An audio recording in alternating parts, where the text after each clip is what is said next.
Greetings. This is Arvette McLean with Speak, the Universe Listens. New ways to view age-old challenges. Change your thoughts, change your life. Step into the bigness of you.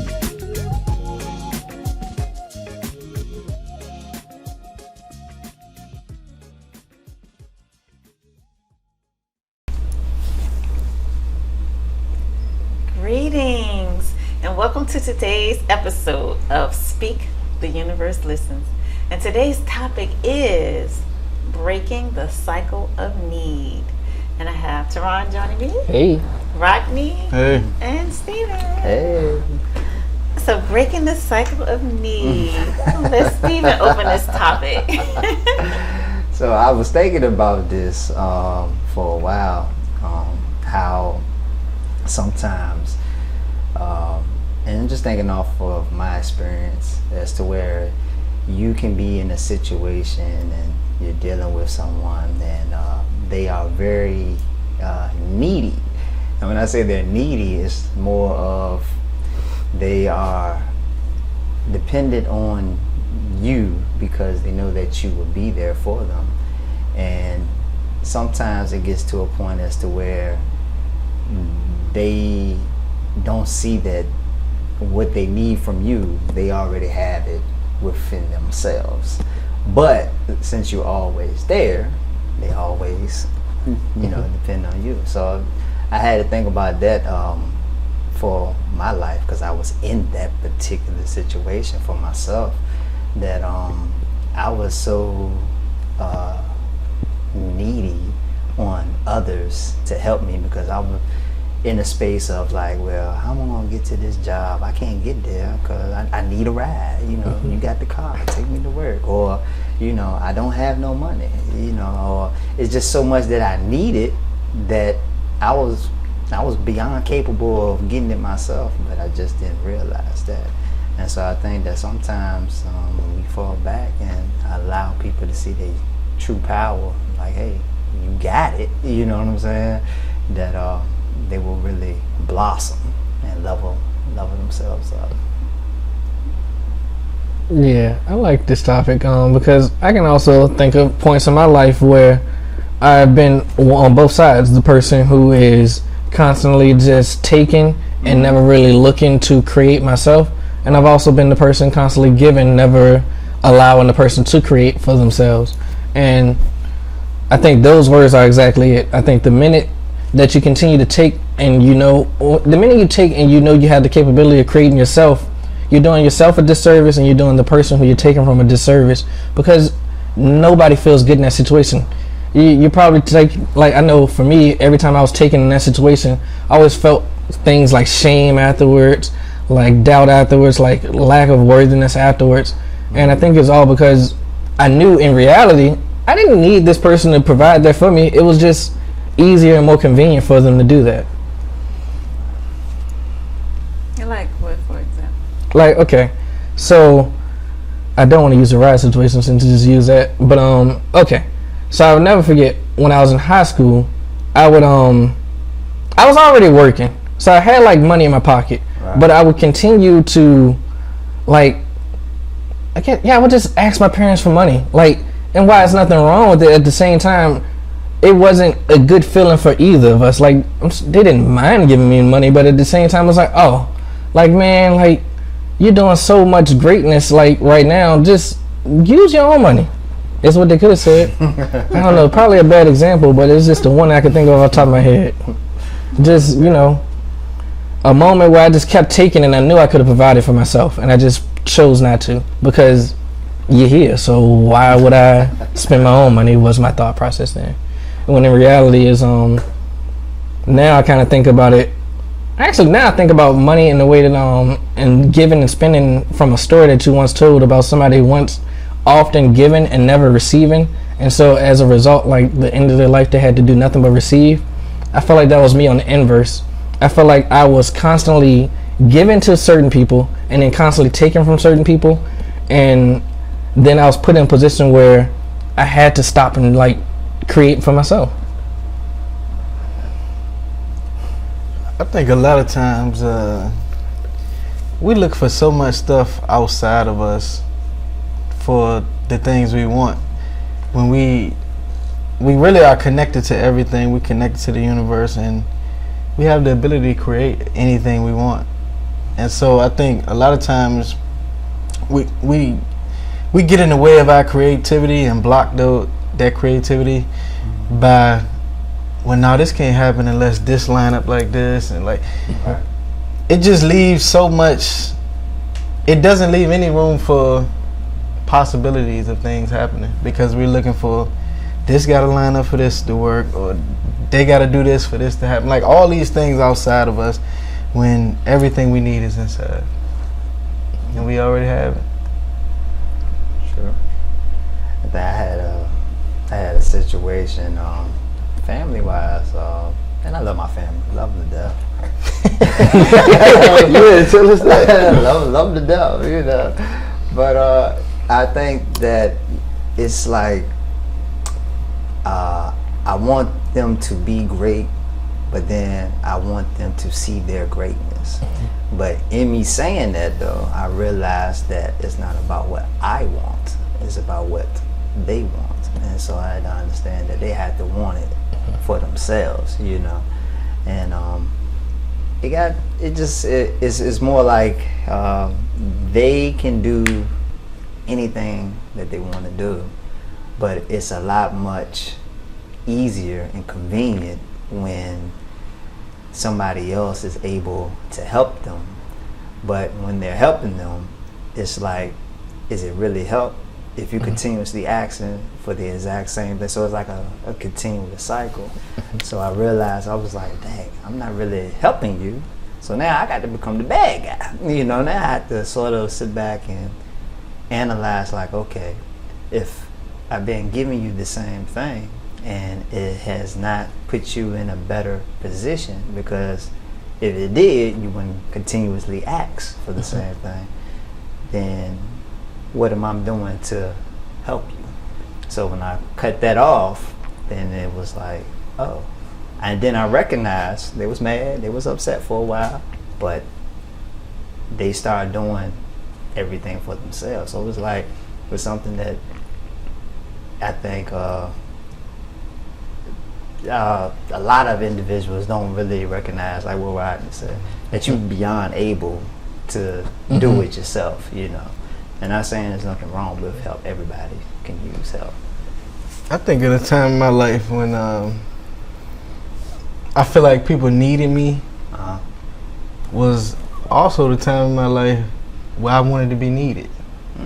So like, you know how we say on here that, you know, what you're getting is how you feeling about yourself. So there's been times where I feel like, man, they always need me to do something or need me to do something. I felt I needed to be needed. I felt I needed a purpose, or you know. So it was what I was putting out there and how I was feeling about myself. That in return, people needed me.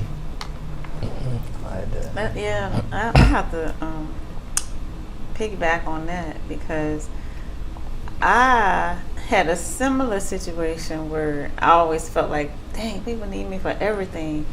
But my thing was, I didn't feel like I was enough or good enough. Like I always needed to do something for someone. So that was mine. So a lot of times, like when we say take a look at yourself, like whatever you're seeing out in the world is a reflection of yourself. And you could be like, well, how is that a reflection of me? I'm not needy. Right. You know, and you can just see that was just two different examples of us having the same experience, but for two different reasons. I remember taking a class once, and math, by all accounts, I never claimed it to be my strong suit, so it's never been that.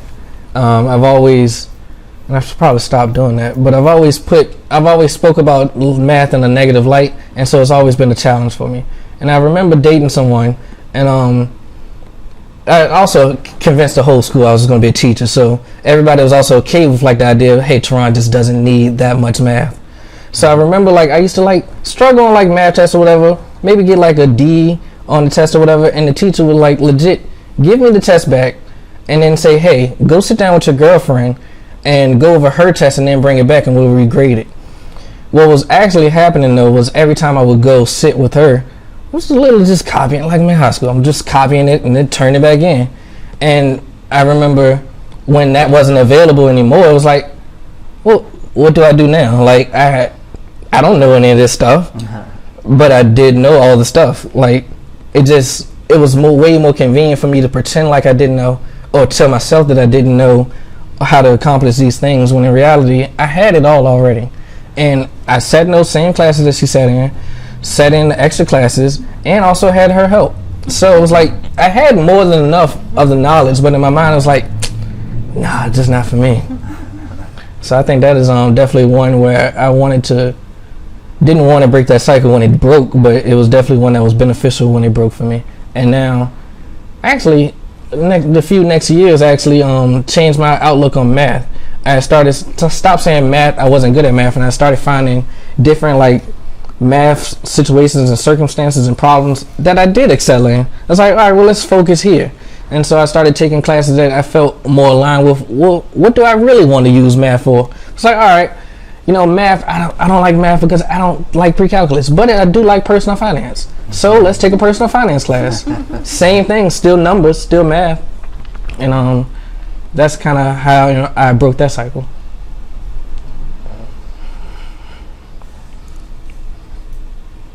I think I had a cycle as to where I was thinking about what you were saying, Rodney, as feeling like you wanted to be needed. Mm-hmm. And I was working at a job, and I felt like this job need me, but actually I needed them the whole time.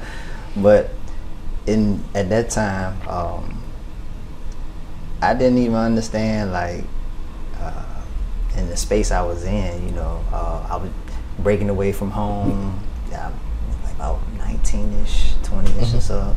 So I'm still thinking, my dad got me. He always got my back. He ain't had my back this time. So in a sense, I was frustrated with that, a little bit. But that just really made me understand, like, you got it. I had no choice, but I felt good. Now I look back on it, it really put me in a space of understanding, like, you got it. You just have to really understand that you do have it. You may not know how you got it. I wake up every day trying to figure it out, but that was one of many lessons that I credited my dad for like, letting me be and letting me figure it out on my own. Because if he didn't do that, ain't no telling where I'd be at. I guess that is kind of the benefit of being challenged or feeling like you're alone. You got to figure it out yourself, especially when it's something that's really a challenge for you. Like I have no idea how to do it. And so the whole point to me of those moments in time when you feeling alone, you feeling that wit's end, like nobody's going to help you, and I just don't know how I'm going to do this type of thing. Like the whole point of that is to get you to tap into something else, another part of you, and then you start doing things that you never knew you could do.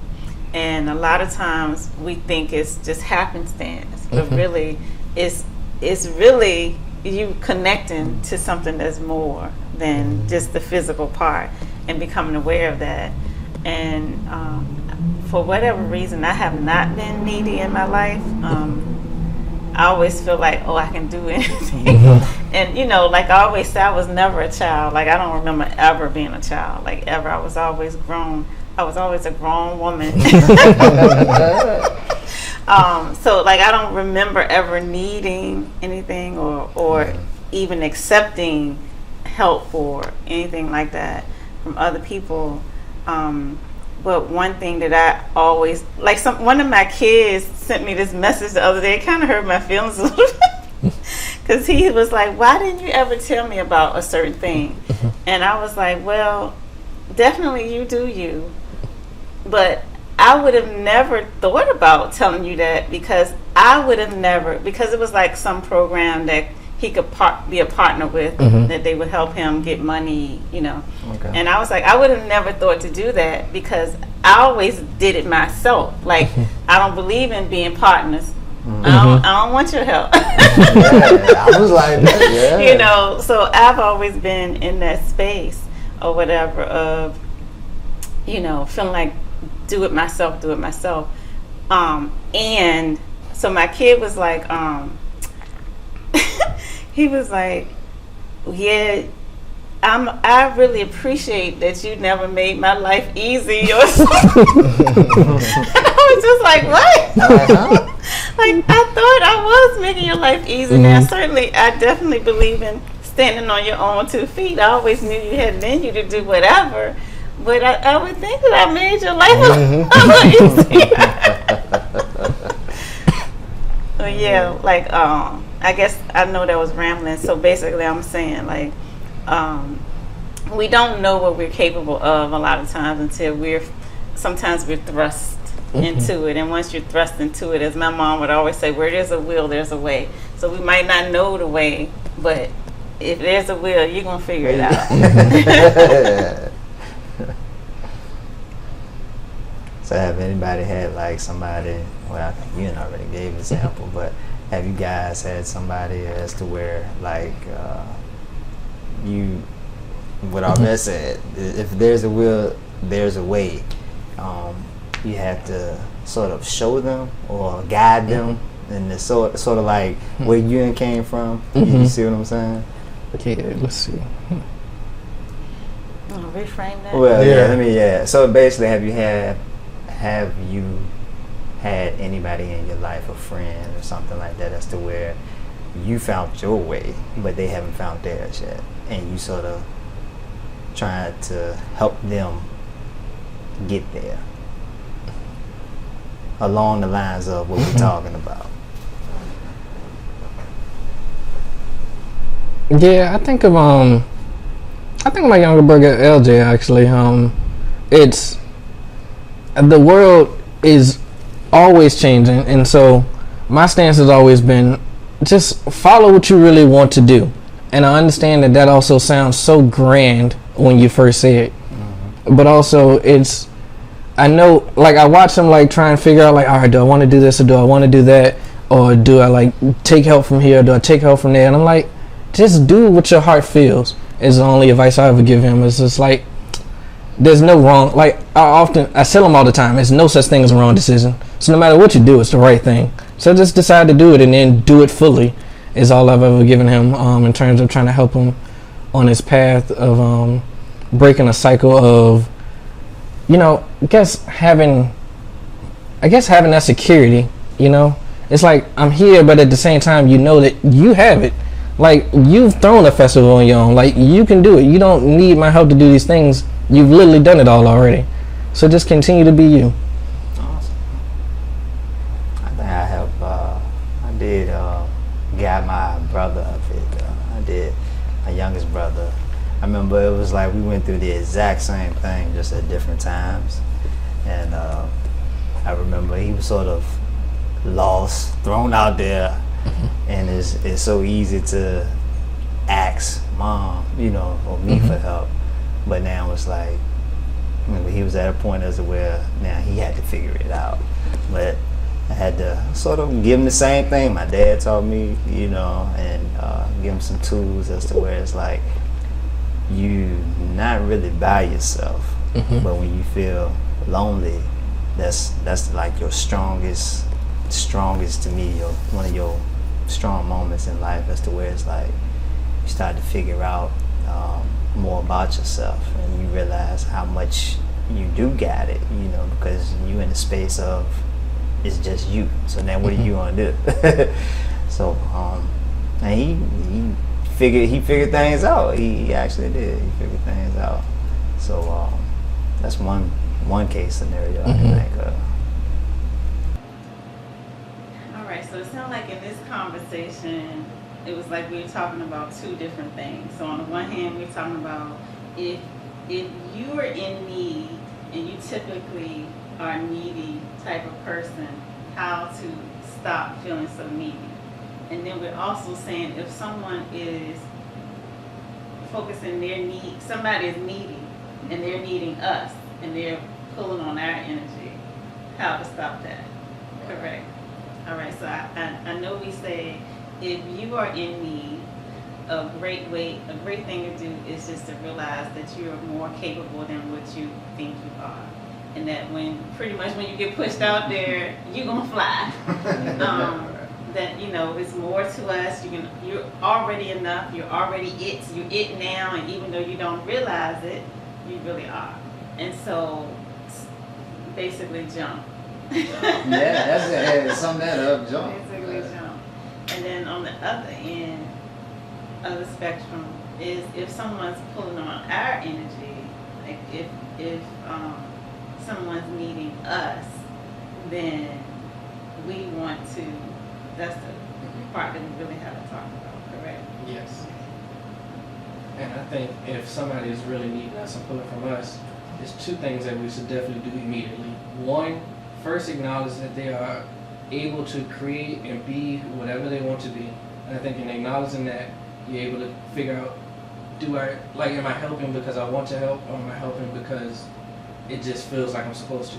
And then two, pour in that love, because if they're coming to you needing something, in reality what's really needing is probably some part of you.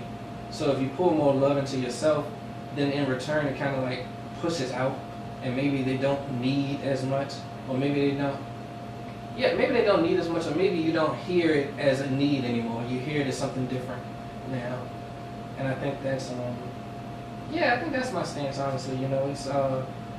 It's if you feel like somebody's constantly needing you, then take some time and also figure out, well, what do I feel like I'm lacking that's causing this to keep coming? If that cycle is continuing, then it's a cycle.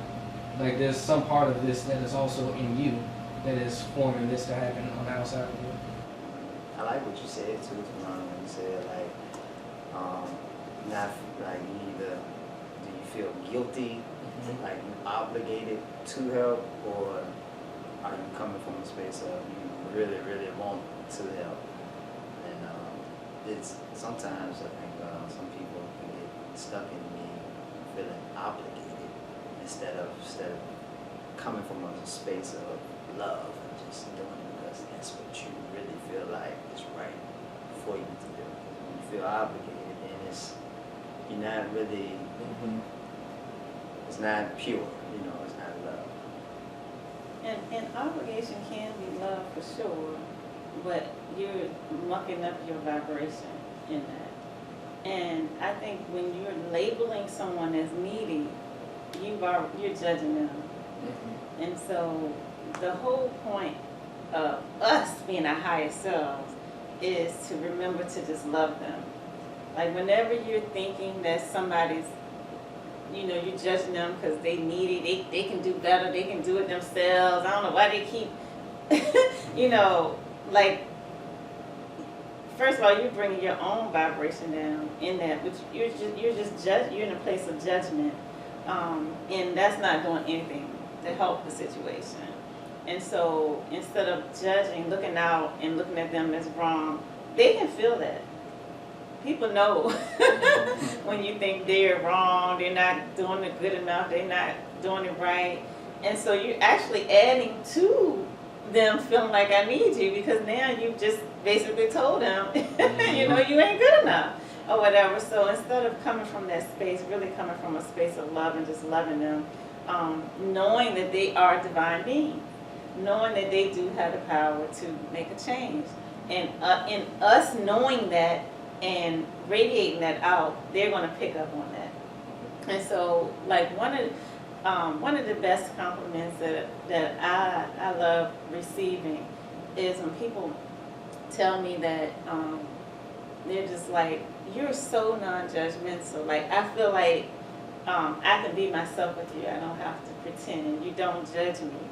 And so that's one part of it. And then the other part is, I feel like I can do anything when I'm around you or whatever. But it's not, I'm not saying, oh, you can do anything. I'm not saying these things, but I am, that is my energy. Because I really do believe that.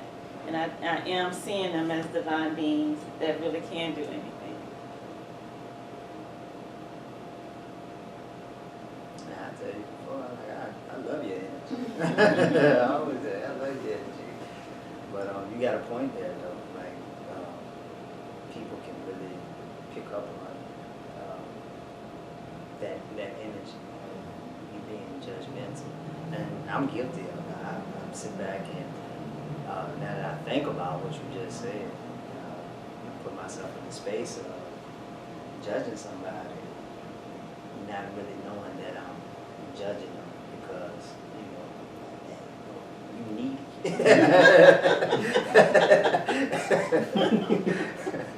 I just say, hey, I'm not trying to judge you. When you say you needy, I'm judging you. But yeah, so there's something to evaluate. So yeah, I would say if anything, don't judge nobody. Okay, I mean, when you put them in the space of saying that they're needy, then you're already passing judgment on them. But come from a space of love when helping somebody who needs your help. And just know for those who, on the other hand, need help, know that you are beyond capable and you have everything that you need. All right. Thank you so much. Good topic. Thank you. All right. Thank you guys for being part of the conversation, and thank you all for joining us, and we look forward to chatting with you again next week. Until then, this is Arvette. And this is Steve. Rodney. Toronto.